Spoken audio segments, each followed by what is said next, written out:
Welcome back, everyone. I am the Depressed Eeyore, and this is Kingdom Death Monster 1.5 and a bunch of other numbers. I went ahead and gave some thought about exactly what sort of team I wanted to go with. There's no point in me taking Rinazuki because there's a really high chance that if I hit Overwhelming Darkness, he'll just die, simply because he can't spin Survival. It's also an issue for certain other events that we've ran into in the past, where if you don't spin Survival, you'll die. And that means if I take Yuka, she'll end up becoming the highest experienced character. Right now, Rinazuki's highest by 1, and Yuka's just behind, and we get 2 experience per run of level 2s, so she would end up being the highest and be potential target for the murder event. I don't exactly want that to happen. So I went ahead and grabbed some other characters. I grabbed Ringo, mainly because she has club proficiency, and I do want to build up club proficiency. I'm bringing in Hatate, mainly so I can get her guitar proficiency up and essentially max her out as much as I can. She does have minus luck, so I went ahead and gave her the Lion Beast guitar. It's also my only guitar right now. I'm going to try to see if I can get her to max out her proficiency, because if we get Mastery, so Mastery is actually innovation, and you get to keep that innovation as long as you don't lose it through other means, which will make everyone else specialized in guitar, which could be pretty useful. Anyway, and then I went ahead and brought in Mamazo, who's one of our new characters. She starts out with 2 in sword proficiency and has 1, 3, 2 for her stats. And of course, I had her gain Rhythm Chaser, I think, last session. And I believe Hatate, when I loaded up her sheet, I guess I didn't save it because it said skip next hunt, but I'm pretty sure that's worn off because I think I had the bed, using the bed last time, last settlement event. So should be fine as far as I know. Anyway, I'm going to go ahead and change the order of these tabs so they're actually where they're supposed to be. So it would be Mamazo be last. Doremi, Ringo, Hatate. Yeah, that's right. I believe everyone's armor's set. I did swap some gear around, mainly because the big issue about Mamazo, besides the fact that she has no experience, is the fact she has 0 insanity. So I went ahead and swapped her over to the leather set over here and gave her some monster tooth necklace and all that, to make sure I have enough red and blue tabs to get the scrap sword deadly. And the leather mask will give her +2 insanity, which will at least get her enough to kind of get started. The only thing I'm a little worried about is, since she doesn't have any high courage or insanity, she's going to be going through the regular path for the Overwhelming Darkness, which I don't know if it's the worst one, but it's probably not great. So Doremi is right now the one that's going to be using the full Rawhide set. Obviously has everything else set up. She also has an equipment slot open just in case. I went ahead and gave Hatate a Monster Tooth necklace just to kind of fill in a slot, but she doesn't really need it. With the Lion set and a guitar and her high strength, she already has 9 strength. But actually, is it 9 strength? Let's see, 5. Yeah, it'll be 9 strength, which is pretty much anything 2 or higher will be able to wound a level 2. And then, of course, Ringo's kind of standard stuff, Screaming set, all that nonsense. So just to show off the stats, this is including the Shrine buff. So there's the Screaming set, which is rather impressive. Hatate with the Lion set, and then Mamazo with the leather set. Mamazo does have Rhythm Chaser, just to make a note of it, so I'll go ahead and give her evasion. Ringo also has Rhythm Chaser, and I don't think she's using heavy. Doremi isn't using heavy either, so she should have evasion. This is supposed to only happen at the start of the showdown, but I'm just going to make a note of it so I don't forget. Anyway, I'm checking the arm. I'm pretty sure the Screaming set has nothing heavy. There's nothing heavy, so yeah. The only person that's not going to be able to do it is Hatate, but Hatate doesn't have Rhythm Chaser to begin with. All right. So I think I got everything. I'm just making sure. Feels like it's been a while, but it's only been a few days. The week's been kind of blah. It's today is New Year's Day, so Happy New Year. But you guys are not going to see this video for at least 4 or 5 weeks, so it'll probably be well into January or possibly February by now. Okay, I think I have everything. So what we need to do is go ahead and get set up here. I'm going to go ahead and shuffle the vermin, the terrain. Actually, at some point we're shuffling the terrain. Disorders, basic resources, fighting arts, don't care about those. And then shuffle the Screaming Antelope resource deck. And then we need to actually restore this. There we go. One more time. All right. And with that, I think we're good to go. So let's go ahead and depart. Actually, I need to do survival. So nothing from gear, and I believe our departing survival is 4 still. So Mamazo will have 5 survival, which is not max, but that's okay. She'll be okay. And then I don't think there's any plus survival here either. There is not. Tate will gain 4, bring her up to 7. I believe that's the max. Yes, that is the max. Ringo is going to get... Oh, also Mamazo will get 2 insanity. And Ringo's going to get 3 insanity, but it's only on arrival, so we don't have to worry about that yet.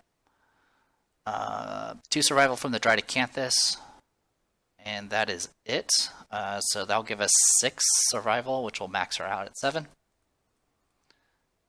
And then Doremi is going to get more than enough to get to max survival. So the only person that's not max is Mamazo, which is okay. It's not too shabby. Everything else, I just made this character sheet for Mamazo, so I'm just making sure she's not missing anything. I think she's okay. Oh, Ringo has plus luck. I forgot about that. That's amazing. Alright, sweet. Okay, with all that said and done, let's go ahead and get started. First person is going to be Mamazo. It's going to trigger Herb Gathering. We do have the Bone Pickaxe, we do have the Bone Sickle. Same locations as before.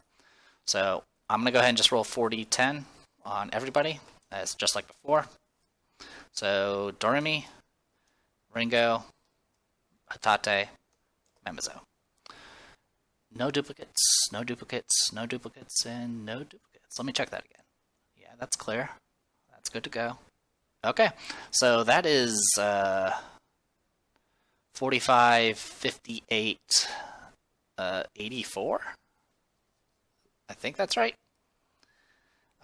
Which is probably going to be more than enough to go into the special stuff. So let's take a look. At 75 plus, so there's 45, 45, 74. Yeah, it's more than enough. Easily. Yeah, it's going to be like 87. So that means we can either get any survivor with a sickle may explore the swamp or gain a fresh Acanthus strange resource. So what we can do now is do the exploration again. This will be with Ringo. Ringo has 2 insanity and 7 survival. And I'm just looking at the Explore the Swamp chart and seeing if there's anything I would like to mess around. Oh, there's a chance I can get Apathetic. That's right. I think I might just go ahead and take the herb for now.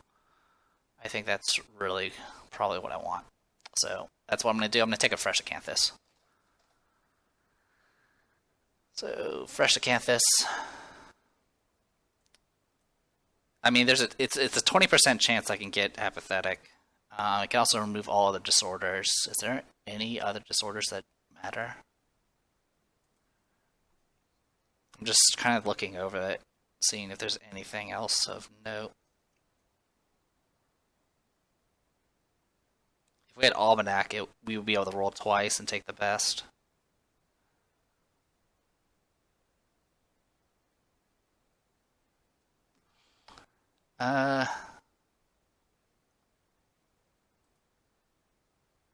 You know what? I will go ahead and roll. We'll see what we get. So, no fresh Acanthus. I'm going to go ahead and roll. Only people with the scythe can roll. Okay, 5. You find a captivating clearing, gain a fresh acanthus strange resource, and explore the swamp. Any survivors that have not explored may now also roll on this table. So, we get a fresh acanthus, and now other people can roll.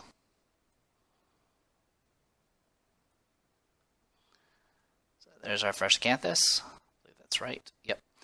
Okay, now the question is do I want to send anyone else? Hatate is safe. She has 9 or 8 understanding, so we'll go ahead and roll for her. 1d10. 10. Deep in the swamp, you find a twisting vine in the shape of a withered hand holding a fruit. Seductive and repulsive, the shining fruit is a sight to behold. You must eat the fruit. If you cannot consume, then nothing happens. Tate, do you have a reroll left? You do. Okay. So, eat the fruit has its own table. You have to consume. Hatate can consume. The only time you would not be able to consume is if you had a broken jaw or something. So 1d10. Alright. 7. Tart, sticky green seeds scorch your sinuses before settling into a deliciously refreshing feeling. You are forever changed. Gain 1 permanent green affinity. So now she has a permanent green affinity. So this gear grid right now is giving her 1 red affinity. And now she automatically has a green affinity on top of that. Which means getting things like monster grease to trigger is a lot easier. So green affinity. We'll make a note of it. And then, is there anyone else I want to actually roll on this? I think not. I don't think I want to risk apathetic. Yeah, I think that's good enough. Others will not roll. Alright, that resolves that. So let's go ahead and dive right into Doremi next. We'll do the Antelope Event. I've already shuffled. Devoured Grounds. The stone-faced ground is littered with the leaves of ravenous passing beasts. Half-eaten acanthus plants are strewn everywhere. If any survivor has 3+ understanding, the survivors may skip the next hunt space. Otherwise, you have to roll a random hunt event. Well, that means we get to skip the next hunt space, which is this one. So we'll skip that one and go straight to the next monster event. Yeah, it's going to be another Antelope Event. Also, just to make sure, do I have the table set up right? I should have probably checked this first. Yes. Yes, it's correct. Okay, just want to make sure. Alright, let's go ahead and draw another card then. Skittish. Panicked by the oncoming survivors, the antelope moves 1 space away from the survivors on the hunt board. And then we have to roll a hunt event. Which reminds me, I need to open that picture, so give me a second. Sorry about that, I always forget. Okay, so we need to roll a D100 event. Same revealer still, so it's still Hatate. 76. Haven't gotten too many of the high rolls lately. 76. Dream the Way. The survivors have vivid, fevered visions of what lies ahead. All at once, they are startled awake and frantically compare the horrors they saw. Each survivor rolls 1d10. If any survivor is a savior, their powerful dream envelops the group. Each survivor may select whatever die roll result they want. If any survivor rolls are the same, those survivors discover they had the exact same dream. They gain +1 insanity. If any duplicate rolls are 10s, the event revealer may reroll any one roll result this hunt phase. Any one die roll, not just their roll. So they can influence other people's rolls. So I'm just going to roll 4d10. It's going to be in the order of the tabs above. So Doremi, Ringo, Hatate, and Mamazo. Duplicates. Doremi and Mamazo are duplicates, which means they have the same dream, and they both get +1 insanity. So 6, and now you're insane. They're not 10s, so it's not going to trigger anything. And that takes care of that event. So next, it's going to be Ringo doing another D100 event. So at this point, it's going to seem like we're going to be doing Overwhelming Darkness because you can't skip over it. 83. All sorts of high rolls now. 83. Flesh Monolith. Oh, great. The survivors approach a 5-sided monolith made of flesh that stretches into darkness overhead. Limbs and faces, both human and bizarre, protrude from all sides. The event revealer gains +1 courage and investigates. So we have to investigate. Ringo is now 2 courage.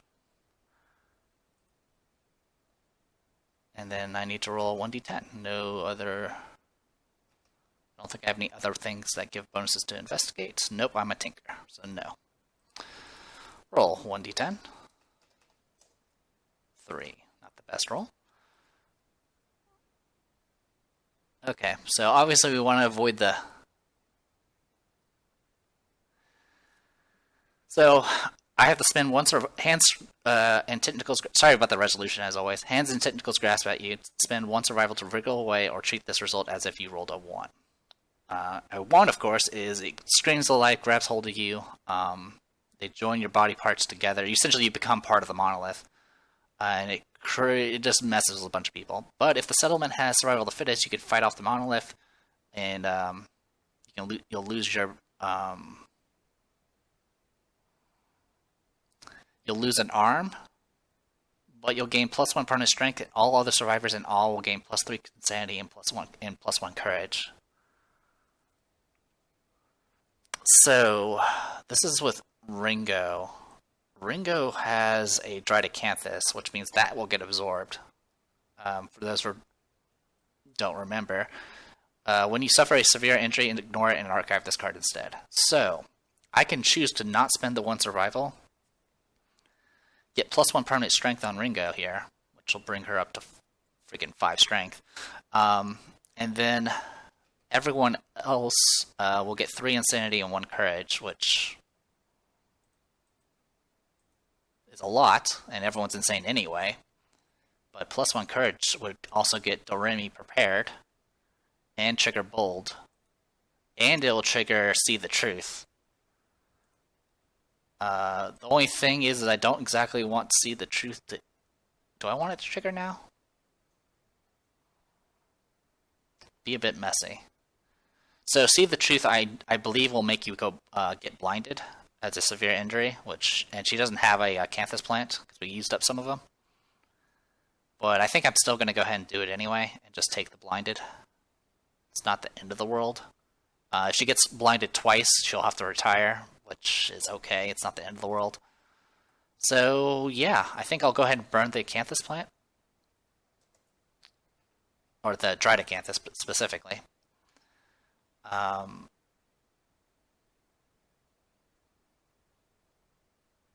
Yeah, so we fight off the monolith. Dismembered arm, severe injury, gets absorbed. She gets +1 strength. So now she's 5 strength. Everyone else gets 3 insanity, 1 courage, which is going to make Doremi trigger that. Hatate trigger that. And go there. So we'll do Doremi first. All we have to do is roll 1d10 for bold. 2. Not the best result. So bold for the hunt phase. +1 speed token for next showdown. So she does get prepared, and she gets +1 speed token, which is right here. And then for Hatate, she gets see the truth, which of course will blind her. So see the truth, I will open it in my book to see if it's different, because I don't know if it's changed. Wouldn't surprise me if it did. See the truth. Okay. So here's the image.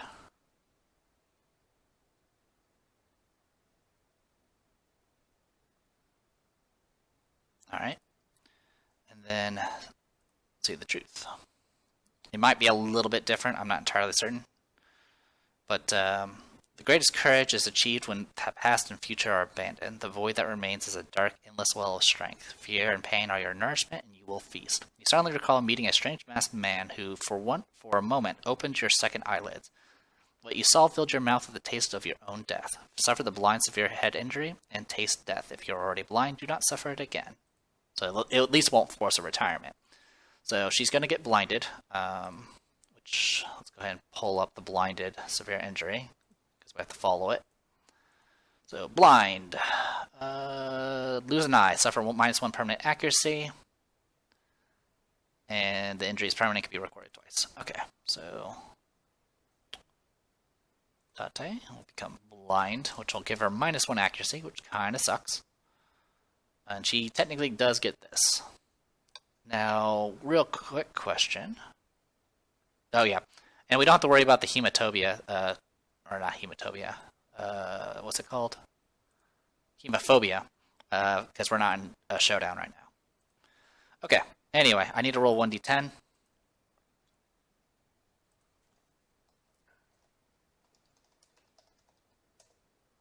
One.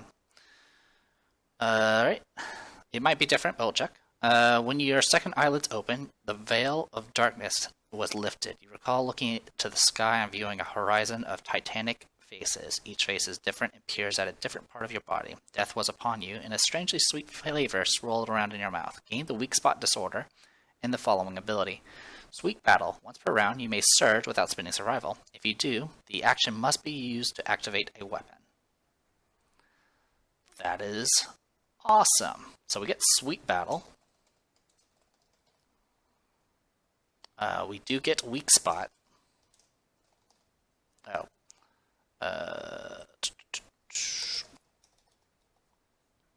I put Blind in the wrong spot, so I'm just putting it over here. There we go.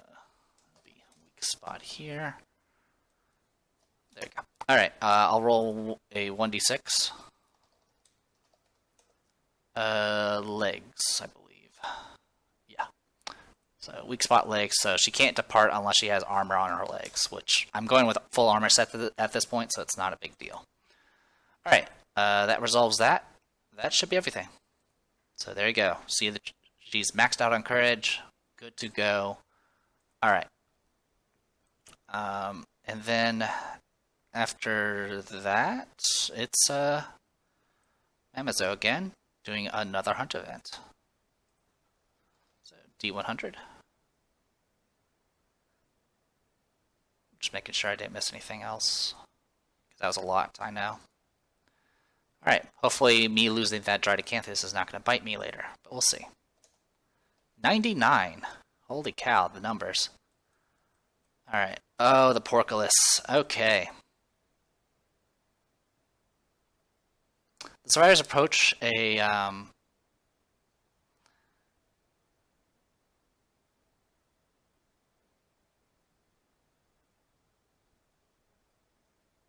okay. Survivors approach a massive portcullis standing in the darkness. It is not attached to anything and does not bar their way. They may choose to walk around it, but you have to roll on the hunt event table again before moving on. If the settlement has the portcullis key, we can do the event. Essentially, it's a 10% chance to essentially kill everybody. But if you do it correctly, you'll get the perfect crucible, which is needed to craft the perfect slayer, which is one of the pretty much the top tier sword. I don't have the key, so I have to just roll again. 66. That's a dangerous number. Alright, 66. Forbidden word. There's a rush of air. A booming inhuman voice declares a secret word. A single word in an unknown language. For 1 instant, the survivors understand. All non-death survivors gain +1 understanding and suffer 1 brain event damage. If they are insane, they also gain 1 random disorder. Okay, so everyone's non-death, so we're all going to get 1 understanding, take 1 brain damage. 1 understanding, 1 brain damage. Hitate is going to get White Secret, which I need to take care of, and 1 brain damage. Everyone's insane, so everyone's going to get a disorder. But time to do White Secret again. I've already shown this off before, so I'm just going to roll and see what we get. White Secret should be beyond the showdowns. Yes, yes, there it is. Okay. Suffer the lunacy, brain trauma, and remember the story. So I needed the brain trauma first. 25.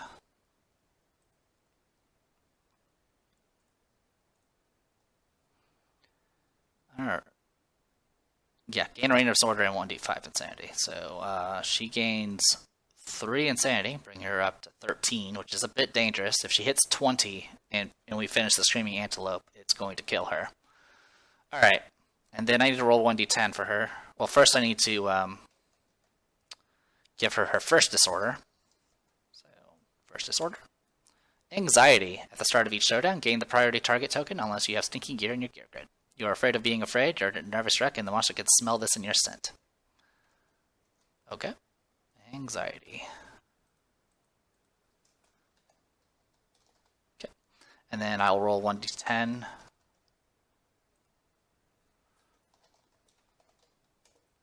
Ten. Story of the Invisible Hair. You remember the story of a woman with long hair so fine it couldn't be seen. She claimed she could feel anything that her hair touched. On her deathbed, she cut it all off and gifted a single strand to any who visited her. What was left over was scattered, floating in the wind, waiting to be grasped by those who learned this story. You gain the extra senses fighting art and the following ability: Ley Line Walker. While there is no armor or accessory gear in your gear grid, gain +3 evasion. Unfortunately, that's not going to happen until she gets rid of Weak Spot. And she already has extra sense. But she does get Ley Line Walker. So we'll make a note of that. Okay. Next, we need to do disorders for everyone else, including Hatate. She actually gets another one. So, shuffle. This is for Doremi. Vestophobia. You cannot wear armor at the body location. If you're wearing armor at the, I hate this so much. Even the lightest armor rubs harshly against your skin and constricts your ability to move. You cannot wear armor at the body location. If you're wearing armor at the body location, when you gain this disorder, archive it as you tear it off your person. So we lose the Leather Cuirass, which... Oh wait, sorry, that's not Omaima.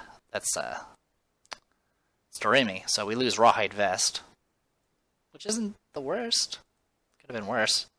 So Vestophobia. Out of all the chest armors to lose, this one was probably the least bothersome.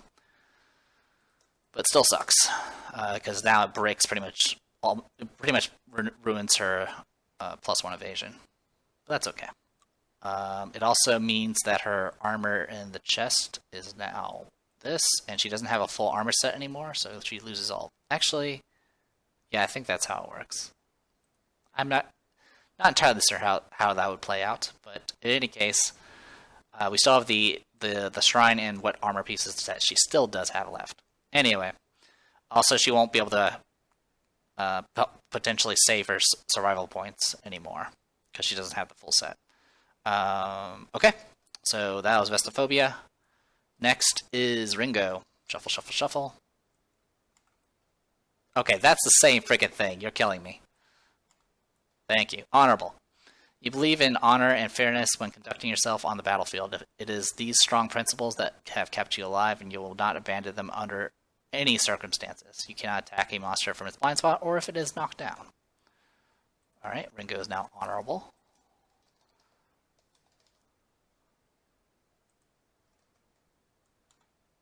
Yeah, getting the same result after shuffling. Bullshit. Alright, Hatate is next. Shuffle. Immortal. That's actually super useful, but while she is insane, she can't spin survival. Which also means she could potentially die in the overwhelming darkness. Great. Insanity. Or sorry, immortal. Alright, and then the last one is Mamazo. Fear of the dark. You cannot bear the oppressive darkness any longer. You cannot bear the oppressive darkness any longer. You retire. If you gain this disorder during hunt or showdown, you put on a brave face until you return to the settlement, vowing never to leave the Lantern Horde again. Well, so much for her. Alright, well, she's not dead. She's going to retire after this, though. Fear of the dark. So unless I can get this disorder removed, unfortunately, she'll be a little bit of a wash. She'll still gain experience and stuff, but she'll just be retired. Alright, and that is it for that. Next is the Overwhelming Darkness. So I'll show that off. This is our first time actually doing Overwhelming Darkness. As you can probably guess, it's a bit overwhelming. Alright, so the way the Overwhelming Darkness works is all survivors must determine a path and walk them simultaneously. Insane survivors, yeah, I think it actually clarifies some stuff, which is good. So you have to, it's either you go on the path of the insane, you go on the path of the brave if you're sane, or you go on Path of Doom. So first thing you check is to see if you're insane or not. Everyone's insane, so everyone's going to be walking the path of the insane. Overwhelming Darkness. Okay. So I'm just pulling it up on my book just to see if there's anything that's been changed. It looks like it has changed compared to what I had before. There are a lot less entries in the book right now.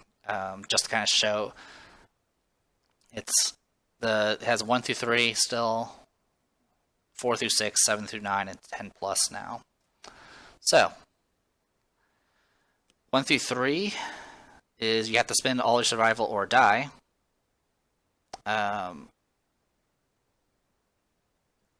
The Shriek one is pretty much the same. Instead of doing a brain event damage, it just does essentially it replaced 4 and added it to the lash out to the unseen one.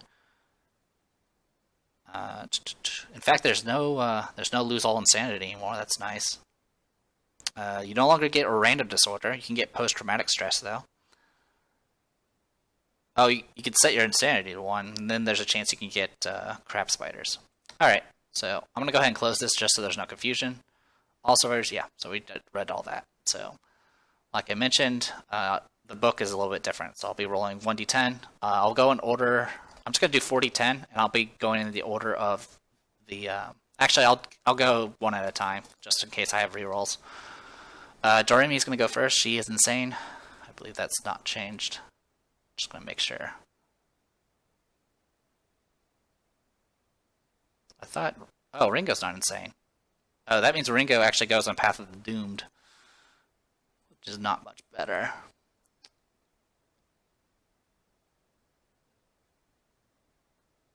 Well, I guess that happened then. No, that can't be right. She's supposed to get... She should have gotten 3 insanity. Yeah, she should have gotten 3 insanity from the, Oh, wait, she was the one that ripped free. That's right. The other survivors got the 3 insanity, so Ringo is not insane. So, Ringo's going on Path of the Doomed, which is not good. So, I'll start with Doremi first. She's going Path of the Insane. 3, spend all your survival to shake yourself from this delusion or forever wander in the darkness forever. Dead. So, I will spend all my survival, bringing her down to 0. Okay, next is Ringo. Ringo has to roll on Path of the Doomed. 5. You choke on the atmosphere. It leaves you sick and unbalanced, lose monster level survival, and gain a -1 evasion token. So we get a -1 evasion token, which is just going to negate this thing here, which is not a big deal. And then monster level and survival will bring her down to 5. Because we're dealing with level 2s. Hitate and Mamazo are next. They're doing Path of the Insane. So, Hitate, 5. You shriek out and lash out. All survivors suffer 1 event damage to a random hit location. It's all survivors, including herself. So I'm just going to roll 46 and go in the order of the tabs above. So, waist, and the rest are arms.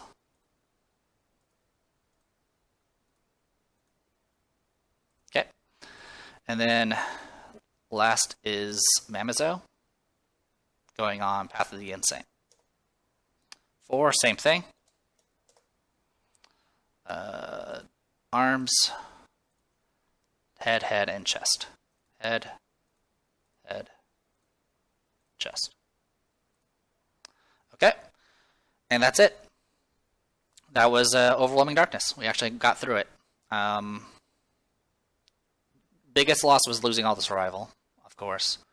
Could have been a lot worse for Ringo. She could have gotten -3 luck tokens and all sorts of other nonsense. But everything else is kind of okay. Actually, Path of Doom there's a lower chance of getting death, so it's not the worst. In fact, highest chance of being killed is Path of the Insane, which is pretty easy to get since insanity is common. So we got that going for us. Alright, so next is Mineral Gathering. Yay! So, let's do Mineral Gathering. Roll 1d10 for the 1 pickaxe we got. 3. you strike a stone resembling your face, it explodes, covering you in blood. Gain +1 insanity and hemophobia. That's Mamazo. Mamazo gets 1 insanity and hemophobia, which honestly is not too bad since she's going to be freaking retiring anyway. So there's that at least. And that is it for mineral gathering. Bit of a wash there too. All right. Next is Ringo doing the actual monster hunt event. So top card. Boop. Grazing field. Canthus leaves sprout from the crevices in the stone ground. Survivors spend time gathering and eating leaves. Each survivor may heal 1 hit location of their choice, restoring all injury levels and armor points. Okay. Mamazo, go ahead and heal your arms. You can heal your head. Heal your head.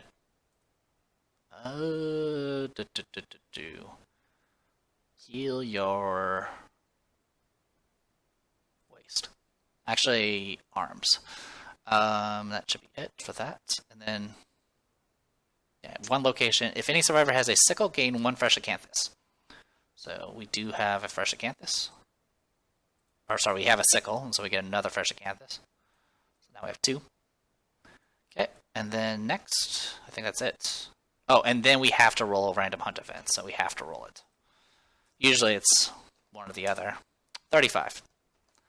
So 35 is up here. Broken Lantern Oven. Survivors come across the shattered ruins of a small settlement. Ash corpses dot the ruins, disintegrating at the slightest touch. An extinguished lantern oven stands intact at the center of the settlement. The event revealer rolls 1d10 and adds their understanding. Event revealer is Ringo. She has 4 understanding. 10. If the result is 5+, gain the Lantern Oven innovation. If the settlement already has this innovation, the event revealer harvests a broken lantern basic resource from the remains. If the settlement has Song of the Brave, the group may nominate a survivor to investigate the ruins. We do not have Song of the Brave. Nope, we don't. So we get a broken lantern resource. Yeah. Alright, so we get a broken lantern. I will make note of it. Easiest way is just to grab it from here, so I'll do that. So there you go, broken lantern. And then shuffle. Okay. Alright, not the worst, and I think that's everything, because we don't have Song of the Brave. Yeah. Alright, next is Mamazo again. And D100 event. 50. Right down the middle. Gibbet. A crude iron cage swings from the branches of a massive tree. As the survivors approach, a man calls out to them from the cage, pleading to be free. The survivors may pass him by and suffer 1 brain event damage as the prisoner weeps and pleads. The survivors choose their freedom. Roll 1d10. Let's see. So the option is we can get +1 population. We can either suffer 2 brain event damage to everybody, or lose a random resource if they had any. Which I don't want to lose a random resource. So tell you what, I'm just going to take the brain event damage. Boop. I need to get that insanity down anyway. Well, not Ringo. Ringo actually kind of needs it. All right. And then that is it. We finally get to the battle. Longest hunt phase ever. Alright, so everyone's going to get set up to the side here. Just like before, we're going to have a bug patch down here somewhere.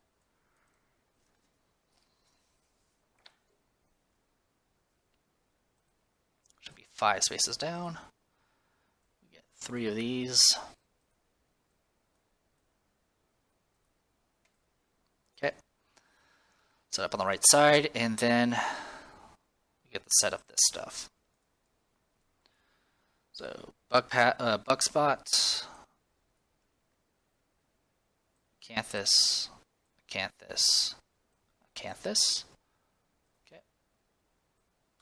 For the sake of simplicity, I'm just going to stack these. Okay, shuffle, shuffle, and then we draw 2 of these. Oop, didn't mean to grab that. And we get tall grass both times. Alright, so we have 4 tall grass to play around with and a bug patch. Okay. Whew. Alright, well.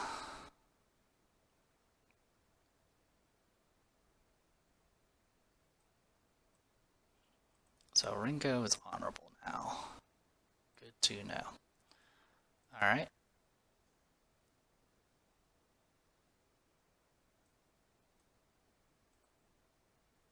Alright. And I'll try to not screw up the order of operations when it comes to the diabolical here. Alright. So just kind of getting set up here. Not much to mess with as far as harvesting is concerned. We do want to go and grab that bug patch. So I might go ahead and rush for that first. I'll have to dash to get there, which is annoying, but it's doable. Okay. And then we need to set up the actual deck. So Screaming Antelope. Here's our hit location. And then we got to do shuffle these, and draw a whole ton of them. Yep.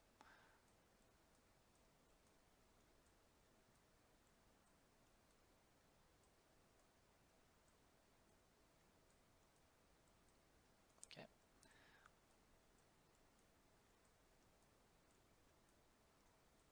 I'm a bit nervous about this upcoming fight. Mainly because we're down survival, which annoys me greatly. Yeah, she won't be able to dodge. She doesn't have any plus movement either. It's all horrible. Alright, well, everything else should be good to go. So, monster does go first. We'll go ahead and shuffle this, and get started. Oh, and I'm missing a tall grass.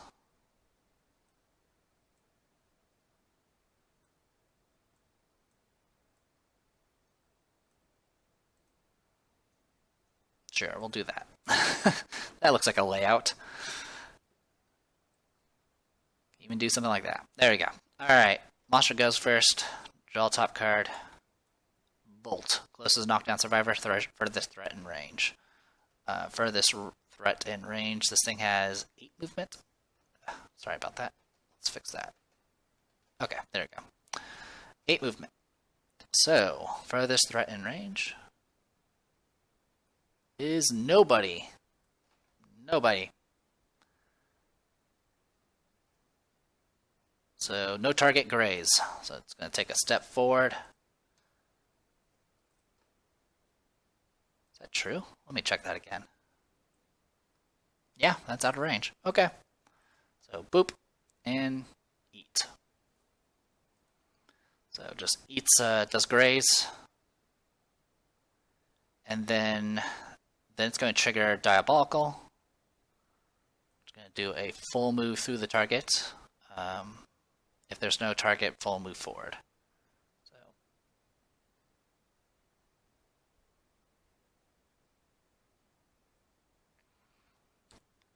So what I have to do here actually is I have to dash with Mamazo right about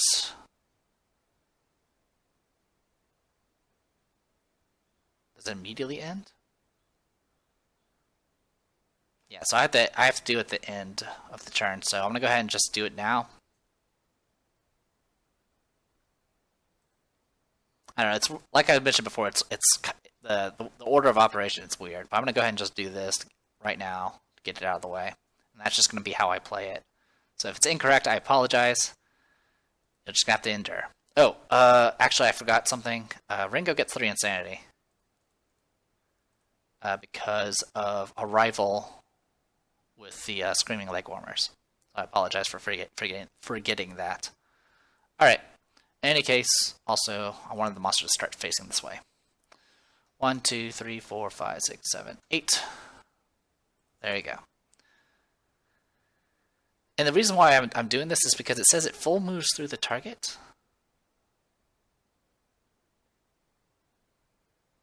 but actually, I think she's safe because she can't make it. It just like sometimes it seems like it's worded in a way that like it seems like it ignores the movement rate. So I'm just gonna not do the dash, and it ends up stopping just short. By the way, because it was right here and it went to right there. All right, so now it's our turn. I'm gonna go ahead and have Ringo dash, just so I can move extra and get to the bug patch. I'll roll 1d10 and add 2 to it because of the leg warmers, or not leg warmers, but the bracers. 9 on the bug patch gets you a random vermin. I've already shuffled, but I'll shuffle again, and then draw. Lonely Ant, archive this to swap your insanity and survival values. Not that useful, but whatever. Okay. And that is it for her. Next, I'm going to go ahead and have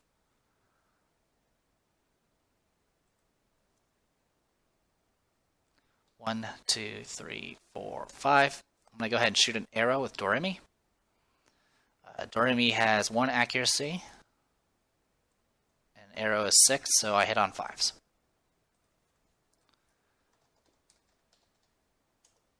That's a hit, so now it gets -1 evasion. Like before. And then top card is Restless Inner Thigh. Okay. Strength is 3. So it's going to be 1d10 plus 9. Because an arrow is 6. Alright. It is a successful wound, so that is our first wound. Good stuff.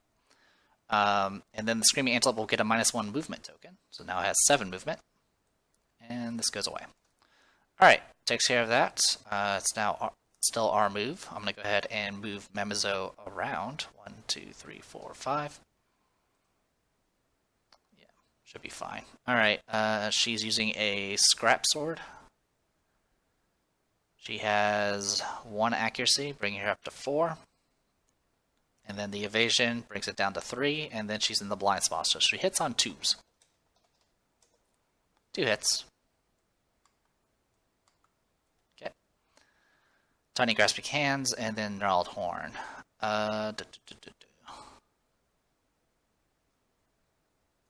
I'll do Tiny Restless Hands first.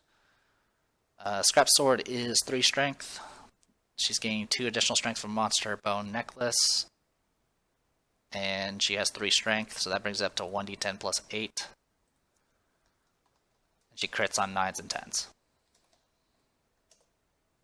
Crits. So the Tiny Restless Hands. 1 Screaming Antelope resource. Twitching Tiny Fingers rain down. All adjacent survivors gain +1 insanity. She is the only one that's adjacent. So that'll be +1 insanity. We get a resource of our... when you gain this, a survivor of your choice gets +1 insanity. Alright, I'm going to give +1 insanity to Ringo. Yeah, that's fine. And then... that resolves that. It is a wound, by the way. And then I have to roll for the other hit location. So 1d10 plus 8. That's another crit. Gain, this is Gnarled Horns. Gain 1 Screaming Antelope resource. Get a Shank Bone. And then we get Persistent Injury, Crushed Crown, Blood Pours from Ruined Crown, affects some AI cards. Alright. This is her first battle. She's kicking butt, and she's going to retire. So, look forward to that. Alright, so that was Memizo. I'm going to go ahead and surge with Memizo. Might as well keep the streak going. So I'll roll 2d10. 2 hits. Alright, Furry Throat and Rump. Alright. So I will go for the throat first. Alright, that is a wound to the throat. And then I'll go for the rump. That's a wound to the rump. Alright. That's it for her. She's used everything. I'll go ahead and move Hitate. I'm going to attack. She is no longer -1 speed. She is -1 accuracy, though. And okay. So speed. I am with the full white line set, so I get +1 speed. So I attack 3 times instead of just 2. So 3d10. I think I missed entirely. So it's 7 base, 8 because of my -1 accuracy. Goes back down to 7 because of the -1 evasion, and then I'm in the blind spot, so it's 6. So I do hit once. So, and of course, trap card. This is part of the reason why I went ahead and went for it, because I actually want the brain damage. The attacker is doomed. All survivors adjacent to the monster suffer 2 brain damage per monster level. So Hitate will suffer 4, or sorry, yeah, 4, bringing her down to 8, and Mamazo will get down to 6. And both of them will go flying backwards. 1, 2, 3, 4, 5. 1, 2, 3, 4, 5. And then it's going to do just run forward like before. They're both knocked down. Like so. That's fine. I'm probably just going to leave them knocked down. They might get trampled, but that's okay. And that is it for that, so I'll go ahead and boop, shuffle, shuffle, shuffle. Alright, and then Monster Controller is going to go ahead and transfer over to Mamazo. Oh, I forgot. I actually completely forgot about... I completely forgot about anxiety. I actually forgot about it. The only thing I would have changed, is she would have been priority target at the start of the fight, and then all that would have done was actually probably force movement. So for simplicity's sake, I'm just going to go ahead and just spend a survival on Hitate to show that she. Oh, she can't. Alright, let's see how this would have played out then. So, it would have been Bolt. It would have automatically gone for her. So instead of grazing, so it would have been back here. The graze would not have happened because it would have a target no matter what. It would have moved forward 1, 2, 3, 4, 5, 6, 7, 8, like this.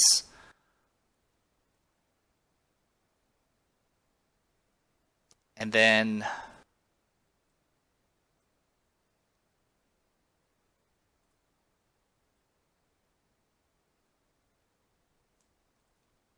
I would have to move out of the way. Okay, so Mamazo would have had to spend survival to dash out of the way, and then what would end up happening was it would end up here. I would have went around and attacked. The rest of the stuff would not have changed. I would have got knockback 5. 1, 2, 3, 4, 5. 1, 2, 3, 4, 5. So it would still be more or less still the same. The only difference was Mamazo would have been in a slightly different position at the start of the round because of the dash. But Diabolical and all that stuff would have still done what it's supposed to have done. Alright, so like I said, I apologize. I completely forgot about anxiety. I think it wears off after. Yeah, and she doesn't have stinky gear, so it would have triggered. Okay, so not a big deal. Alright, so like I said, my bad. So position's slightly different, and the Acanthus plant was not eaten. It would have tried to reach her and just failed. Okay, so all that's taken care of. Move the attack. Okay. Now, I've already moved the monster controller. Ram, furthest threat in range, furthest survivor. Ooh, boy. Add +1 damage to this attack for every space the monster moved forward. Alright, furthest threat in range. So it's threats, so knockdown survivors don't count. You're out of range. Alright, so I'm going to go after Doremi, which is actually really bad, because she doesn't have a way of dodging. 2, 3, 1. Let's see, how would this look? 1, 2, 1, 2. Sure, we'll go with that. Alright, so I moved 4 spaces, so keep in mind I moved 4. This thing has +1 speed because it's level 2. And I believe that hits. So accuracy is 2. Doremi's in tall grass, brings it up to 4. She has +1 evasion, brings it up to 5. That's it. That's all she's got. So this is going to do +4 to... Okay, yeah, this is going to hurt a lot. She can't dodge because she has no survival. So this could be the end of her. So 2d6. Arms and waist, it looks like. So, so she's going to be knocked over, which means she's going to lose her -1 evasion token, period. One of... I can either... I'm going to choose waist, and then the arms severe injury is going to get absorbed by the Dridecanthus, and I'm going to roll 1d10 for the waist injury. 2. I'm going to... Do you have a reroll? You don't. This might actually kill you.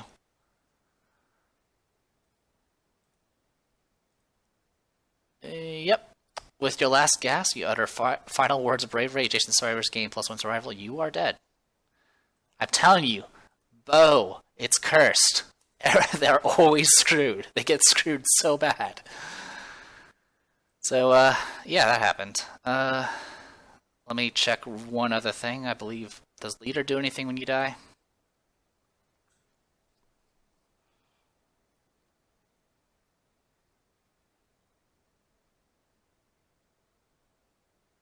Okay, that's pretty much it for that. Okay, good to know.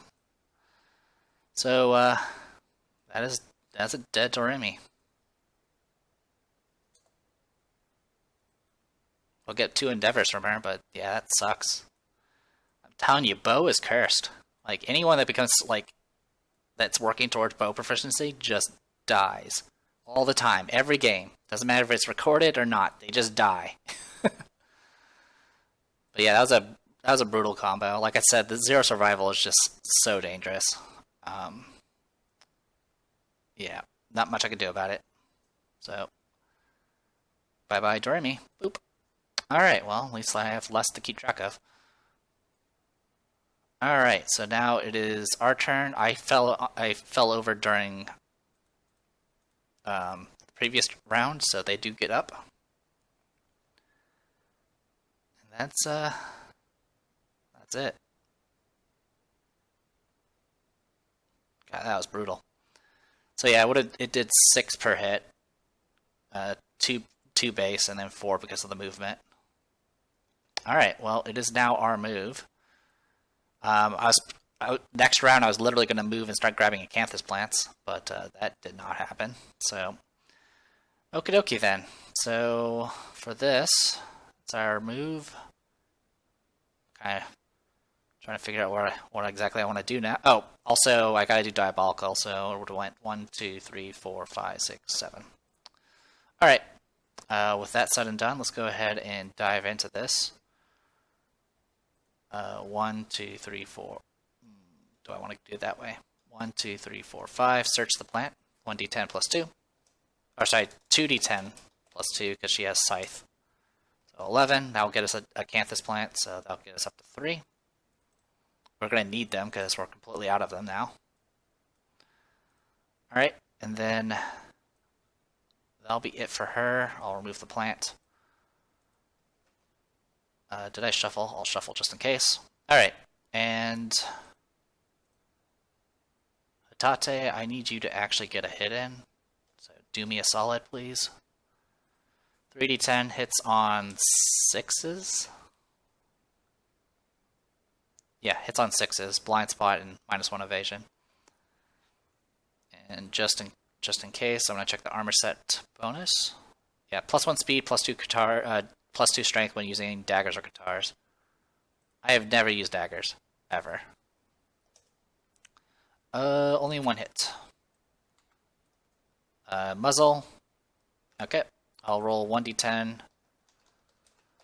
+2 because of the armor set, +3 for the guitar, +4 for the her base strength.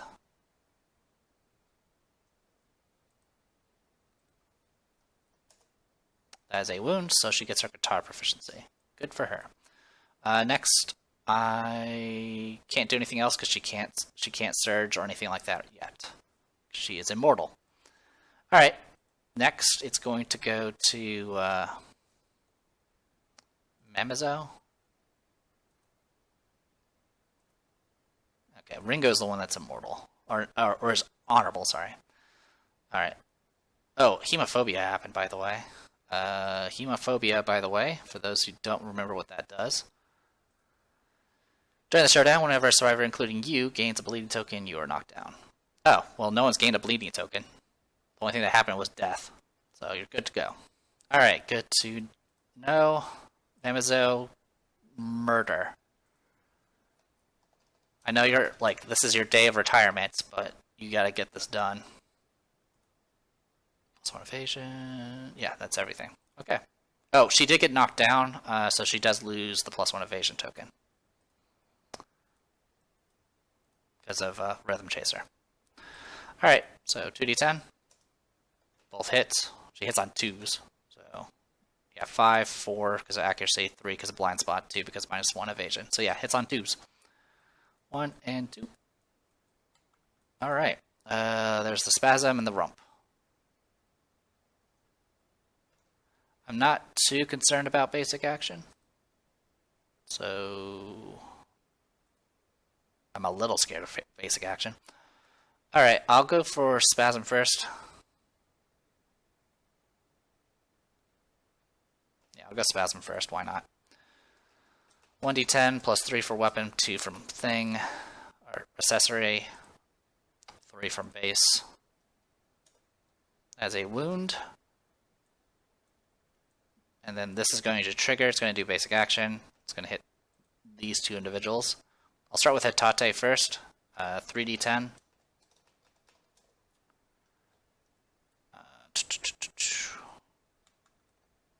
Accuracy 2. Alright, so Hitate has 1 evasion, so that brings it up to 3+, no other modifiers. So they all hit. 3d6. Chest, arms, and head. Oh, she's immortal, so it's just going to go boom. That was... I can decide where they go, so I'll probably go arms for the final point. So 2, 2, 1, 1. Actually, we'll do 1 to the body. Okay. Oh, actually, it wouldn't be 1 to the body. It would take her exactly down to 2 insanity. Because she was at 8. She takes 6 damage in total, and she was immortal and insane. So all of it went to her insanity. Yeah, if there was any additional points after the 6, it would have went into the body parts. All right, so she's not insane anymore, which means I can surge. But first, I need to actually deal with the other attack first. 3d10. Miss. Mamizo has 2 evasion. So it's going to be 4, and then the monster grease makes it 5. So hits on 5s. So it would have been 2 hits, which is fine. Also, I could have dodged with Hitate at the very least, but I'm not going to worry about it. Well, actually, she couldn't, because she was insane. So hits twice, 2d6. It looks like arms and chest. Can't dodge it because she was the attacker. And there you go. Could have been worse. I still can resolve the other attack though, so I'm going to go ahead and do that. So, boom. That is a crit. So get a Screaming Antelope resource and the reflex doesn't happen. Alright, Screaming Antelope resource. Alright, so we've done 8 damage. 8 more wounds to go, essentially.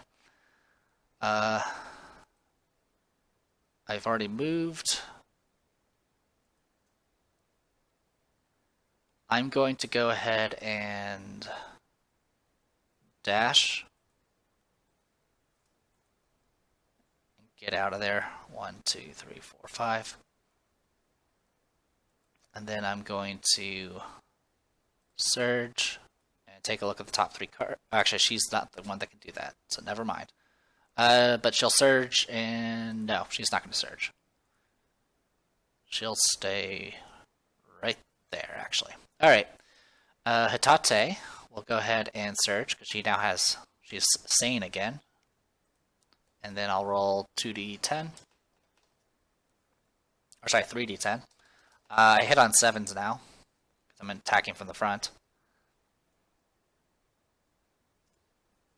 And just scrolling up real quick. Okay, yeah, it's still the same round. 3d10, only 1 hit. Okay, Giant Tongue, -2 toughness to wound. Alright. I'll roll 1d10 plus 3 plus 2 plus 4. I think that's what she has. Yep, 4 strength. Okay, so 1d10 plus all that. That is a wound on an odd number. Gain 1 insanity. So now she's insane again. Alright. Good news is she got a wound off, so she's good on guitars. I think she was already good already, though. Alright, I think that's everything. Yeah, it sounds like that was everything. I'm not going to do any additional dashes or anything like that. Monster Controller is going to shift over to Ringo. Okay. Top card. Bite. Closest survivor in field of view. No target. Graze. Okay. So that's going to go after Tate here. Slash 2d10. Yeah. Because speed +1 speed. 1 attack hits, 1 attack misses. Because she does have +1 evasion. It's going to do 3 damage and gain a bleed token. So it's going to do this, and she gets a bleed token. Alright. And now she's sane again. Next, I'm going to go ahead after that attack. I'm going to go ahead and dash. And go 1, 2. She'll go 1, 2, 3, 4, 5. Oh, she has 6 movement, so 6. There we go. Then it's going to do Diabolical. No targets. 1, 2, 3, 4, 5, 6, 7. And then it's going to be our turn. Alright. And then, alright then, so we'll do all of this again. I'm going to start with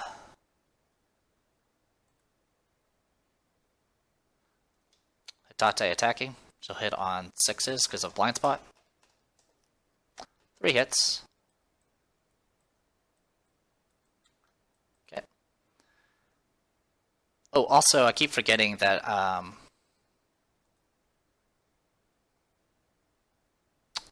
I forgot about her specialization.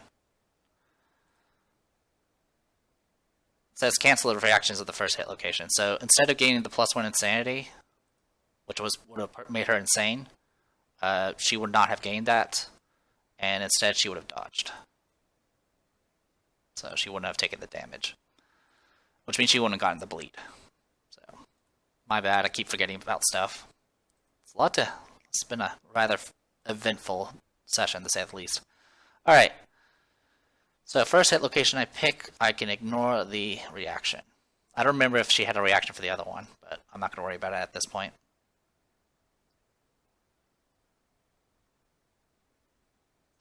I'm going to go for the Shank first, because I can ignore that reaction. So, 1d10 plus all that nonsense. Alright, that is a wound. And I ignore the reaction for it. And then I'm going to go for the Tiny Hands next. That's another wound. And then the last one. It's another wound. This is going to make her turn to the face. Antelope turns to the face of the attacker and full move in a straight line. So it's going to turn around. Is it towards the attacker? Face the attacker in full move. 1, 2, 3, 4, 5, 6, 7.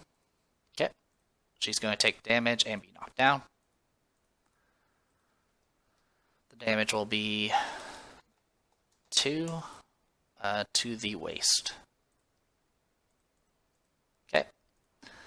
Next, it's going to be, I'm going to go ahead and have Ringo go next. She is honorable, so she's not going to be able to attack where she wants to attack, unfortunately. So I'm just going to go here and make my attacks. She has plus luck, and that is it, looks like. So she's going to hit on, she has +1 accuracy as well, and it's -1 evasion, so I hit on 5s. So 2d10, hit on 5s, both missed, I'll surge. Still missed. Wow. That sucked. Alright, well, I'm going to go ahead and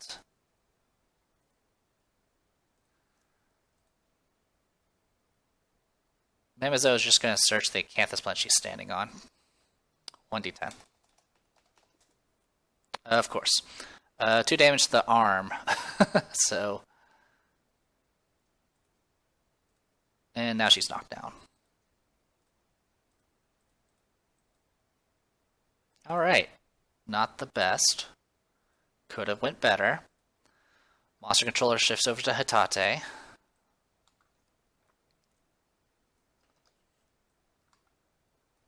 Ram furthest threat. Otherwise furthest survivor. So furthest threat, the other two are knocked down, so it's literally just going to be Ringo here. And so thankfully the bonus for Ram is not going to do anything, because Ringo's right next to it. Speed 2. Hits on 2 plus 2, which is 4, and then +1 evasion from Monster Grease makes it 5. Oh wait, sorry, it was Ringo. 2. So Ringo has 2 evasion, just like Mamazo here. So that brings it up to 4. And then Monster Grease is 5, and he does have 3.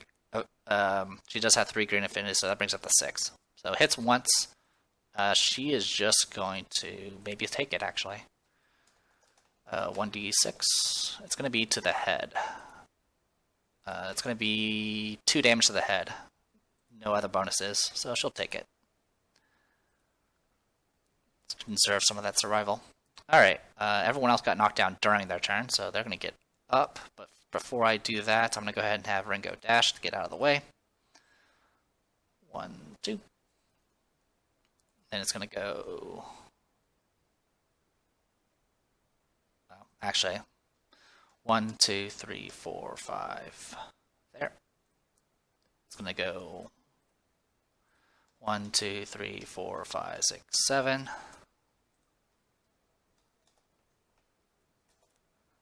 2 damage to her chest. She got trampled. And now it's going to be our turn. Alright. Everything hurts so much right now. Hitate. I'll make some attacks to see what happens. So 2d10, or sorry, 3d10 because of set. 3 hits. Alright, well, let's see what happens with this. This might actually trauma her. It didn't. Super dense, and other nonsense. Okay. There are no reactions, so I don't really need to worry about anything. In fact, I will go... I'm going to do Giant Teeth first. 1d10 plus 3 plus 2 plus 4. Alright, wound to the teeth. We'll do inverted knee next. Wound to the knee. And then last one. Not a crit because there's over -1 luck. Alright, so 1 wound away from death. For her movement, I'm just going to move her up here. I'm going to surge next and take a look at the top 3 hit locations. Okay, looks like we're okay. We're going to go for Furry Throat. Yeah, Furry Throat will be on top. Alright. Okay, Mamazo will search the plant to the side. I believe it's event damage, isn't it? Oh no, it actually does arm damage. Holy crap, this could actually kill her. But it doesn't. She gets +1 survival. Boop. And we'll remove that plant. Okay. Next I'll have her search and search the other one. Because I'm scared.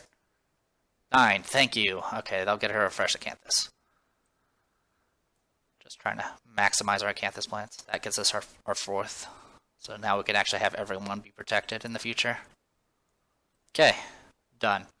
Next, get you to there. 3d10, or sorry, 2d10 with the mace. Alright, 1 hit. +2 luck. She does have +1 luck on top of that, so she hits on 10s originally, +1 luck makes it 9, 8, 7. So I crit on 7s. 1d10 +3 for the weapon. And then Ringo has 5 strength. So all of that. That is a crit. So she's going to get a Screaming Antelope resource and kill it. Gets us a belt. Alright. That was brutal. I'm not going to lie. That was very brutal. So +1 or +2 hunt experience. Get club proficiency. +2 experience. Guitar proficiency. Level up and sword specialization. I'll go ahead and roll 2d10 for her. Not that it matters much. She's going to get a fighting art. I don't even need to look it up. She gets Combo Master on a perfect hit mate. Get 1 additional attack roll. That would have been awesome. I mean, it's possible we can get her out of retirement, but we have to get rid of that disorder. So, Combo Master. Okay. I don't remember if we I think we've shown it off before, but for club specialization, it used to be the old version of club specialization made all clubs game paired, but that kind of sucked. When attacking with a club on a perfect hit, double your wounds attempt total on the first selected hit location. So, really good for wounding. It's probably not very good for this particular setup, simply because we have so much raw attack power. But still, don't mind it. And that should be it for all of that, so we're going to go ahead and do the loot. Put away all this. Alright, so basic resources. We're going to get 6 of those.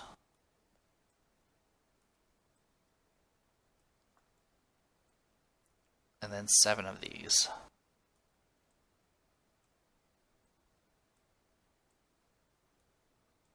Which pretty much gets me almost the entire deck. Yeah, 7 Screaming Antelope and 6 basic. So we'll flip these 2. Spiral Horn, great. Pelt, even better. And then all of this. Screaming Brain. Nothing. Oh, we got a bladder. That's awesome. Smells like urine. But yeah, so we ended up getting 5, 6, 11, looks like 19 resources. Plus the Acanthus plants brings it up to 14, what, 24 or 23 resources or something like that. Actually, I think I did my math wrong. That was 11. No, that's right. Yeah, we got 23 resources. We lost 1 party member, which sucks because that was our archer. And yet again, we're denied an archer. And we lost a rawhide vest, which only cost 1 hide to restore. So, not the end of the world. Still sucks when we lose people. But it is what it is. Anyways, this video went on super long. This is definitely going to be my longest video yet, so I apologize for the longer video, but that's just how much more complicated a a level 2 hunt can be. So I am the Depressed Dealer. This was Kingdom Death Monster. See you guys later.